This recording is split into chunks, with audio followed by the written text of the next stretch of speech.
And there you have it. A delicious homemade beef kailan. Just look at those vibrant colors and tender beef. I can't wait to dig in. You can pair it with steamed rice or noodles, it's a great combination.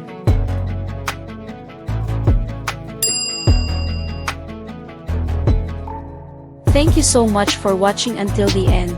I hope this recipe was helpful for you. If you enjoyed it, please give this video a thumbs up, share it with your friends, and don't forget to subscribe to our channel for more tutorials like this. Thanks again for watching.